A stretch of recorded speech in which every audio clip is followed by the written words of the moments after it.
بسم اللہ الرحمن الرحیم۔ ہم نے کل پڑھا تھا کلی مشکک اور کلی متواتی کے بارے میں، اور کلی متواتی وہ تھی کہ جس کے اندر جو افراد ہوتے ہیں نا کسی کلی کے، تو اس کے افراد باہم ایک دوسرے کے ساتھ ان میں کوئی تفاوت یعنی الگ پن نہیں ہوتا۔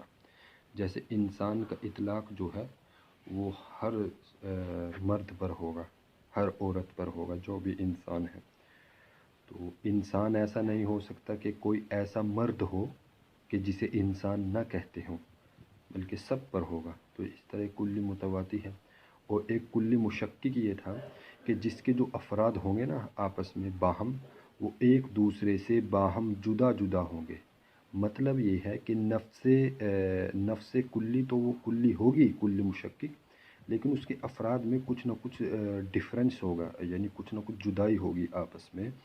جیسے سفیدی لیں آپ، اب ایک سفیدی تو ہوتی ہے کپڑے کی، ٹھیک ہے، اور ایک سفیدی ہوتی ہے دودھ کی، اور ایک سفیدی ہوتی ہے کتاب کے ایک پرچے کی۔ اسی طرح الگ الگ سفیدی ہوتی ہے، ٹھیک ہے۔ ایک کلر جو پینٹ ہوتا ہے اس کی سفیدی الگ ہوتی ہے۔ تو اب ایک سفیدی کے اعتبار سے تو یہ ساری تمام چیزیں سفید ہیں، لیکن نفس اعتبار سے تو یہ کلی ہے سفید، لیکن اس کے افراد میں چونکہ تھوڑا تھوڑا فرد ہے، کسی میں سفیدی زیادہ ہے، کسی میں سفیدی کم ہے، تو اس کلی کو چونکہ ان کے افراد جو ہیں اس سفیدی کے، اس میں آپس میں تفاوت ہے، تو اسے ہم کلی مشکک کہیں گے۔ اب یہاں سے فرما رہے ہیں وَحَصَرُ التَّفَاوُتَ فِي الْأَوْلَوِيَّةِ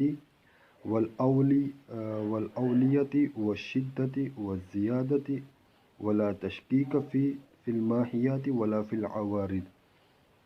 اب یہاں سے فرما رہے ہیں کہ وہی چیز جو میں نے آپ کو بتلائی ہے کہ جو جدا پن ہوگا نا، یعنی اس میں کمی زیادہ جو ہوگی تفاوت افراد میں، وہ اولویت کے اعتبار سے ہوگا یا شدت کے اور ضعف کے اعتبار سے ہوگا۔ یعنی ایک چیز یا تو ایک چیز ایسی ہے دودھ میں زیادہ شدت ہے سفیدی کی، اس کے برعکس کسی دوسری چیز میں جس طرح کپڑا لے اس میں سفیدی میں کمی ہوتی ہے، یا دیوار پر جو سفیدی ہوتی ہے اس میں کم ہوتی ہے، یہ بھی زیادت کا بھی یہی مطلب ہے۔ اور ایک چیز اولویت کے اعتبار سے کہ دودھ میں جو سفیدی ہے وہ زیادہ اولا ہے، اور اس کے برعکس جو دیوار پر جو سفیدی ہے اس میں کم سفیدی ہے اس کے اعتبار سے۔ اور آگے فرما رہے ہیں وَلَا تَشْكِيكَ فِي الْمَاهِيَّةِ وَلَا فِي الْعَوَارِضِ۔ اب یہ فرما رہے ہیں کہ یہ جو تفاوت ہوتا ہے نا افراد میں، یہ حقیقت کے اعتبار سے نہیں ہوتا، نہ عوارض میں یعنی نہ صفات میں۔ یعنی مراد یہ کہ وہ نفس جو سفیدی ہوگی وہ سب میں سفیدی ہے، تو ماہیات میں اس میں کوئی فرق نہیں ہے، اور نہ ہی اس کے عوارض صفات میں، بل فی اتصاف الافراد، بلکہ اس کے افراد میں تفاوت ہوگا۔ یعنی سفیدی کا ایک افراد تو ہو گیا دودھ، ایک افراد ہو گیا سفیدی کا دیوار پر جو سفیدی ہے، ٹھیک ہے۔ اب یہ افراد کے اعتبار سے تو اس میں جدا پن ہوگا کہ دودھ میں زیادہ ہوگی دیوار پر کم ہوگی، ٹھیک ہے۔ فلا تشکیک فی الجسم ولا فی السواد، اسی فرما کہ وہ تفاوت جو ہے وہ جدا ہونا جو ہے وہ جسم اور سواد یعنی کالے پن میں نہیں ہوگا، سواد میں، بل فی اسود، یعنی وہ اسود میں ہوگا۔ مراد کیا ہے؟ بطور کوئی چیز کالی ہے یا سفید ہے تو ہر چیز کے اعتبار سے تو وہ کالی ہوگی، لیکن وہ اگر کسی دوسری چیز سے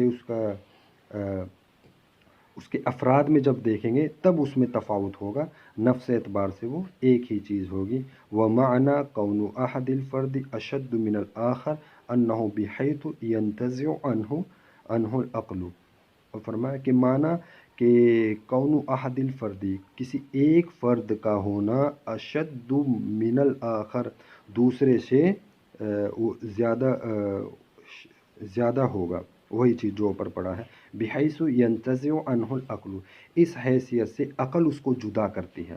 ظاہر سی بات ہے ہماری عقل دودھ کو دیکھ کر کہتی ہے کہ دودھ زیادہ سفیدی ہے اس میں، اور باعتبار دیوار پر یا کپڑے پر جو سفیدی ہے اس کو عقل آرام سے جدا کر دیتی ہے۔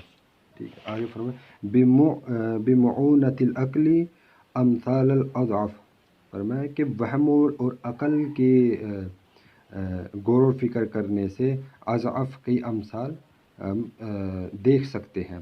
وَيُحَلِّلُهُ إِلَيْهَا حَتَّى أَنَّ الْأَوْهَامَ الْعَامَّةَ تَذْهَبُ إِلَىٰ أَنَّهُ مُتَأَلَّفٌ مِنْهَا فَافْهَمْ۔ اور فرمایا کہ اس لیے جو عام جو وہم و گمان ہوتا ہے، عام جو عقل ہوتے ہیں انسانوں کی، وہ تذہب الی، وہ لے جاتی ہے اس بات کی طرف، الی انہ متعلف، کہ کون سی چیز زیادہ سخت ہے باعتبار سفیدی کے اور کون سی کم ہے، منہا ففہم۔ اب آپ اس طرح دوسری مثالوں پر غور و فکر کر سکتے ہیں۔ جزاک اللہ، السلام علیکم۔